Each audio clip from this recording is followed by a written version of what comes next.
ரொம்ப சிம்பிளான ஒரு உடனே.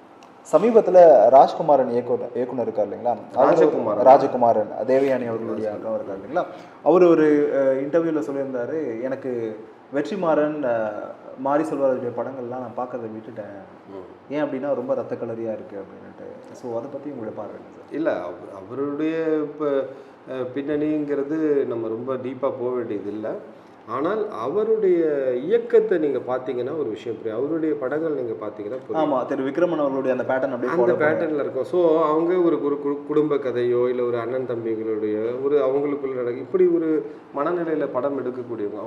அவங்களுடைய ஒரு ஸ்ட்ராட்டஜி அப்படி தான் இருந்தது.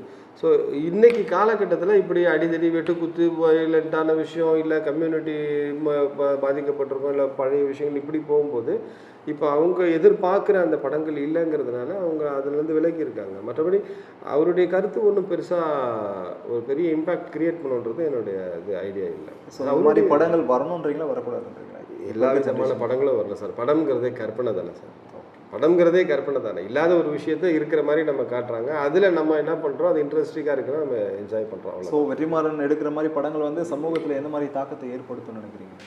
சமூகத்தில் அங்கே சொல்ல வர விஷயங்கள் நல்ல விஷயங்களாக இருந்தாலும் அதை சொல்றதுக்கு அந்த முடிவு கொண்டு வரதுக்கு அவர் ஏற்படுத்துகிற வெற்றிமாறன் படங்களில் வந்து நமக்கு ஏற்பும் இருக்குது, இல்லைங்கிற மாற்று கருத்தும் இருக்குது. ஏற்பு இருக்குது அப்படின்னா பல இருண்ட பக்கங்களை வெளி உலகத்துக்கு கொண்டு வராரு.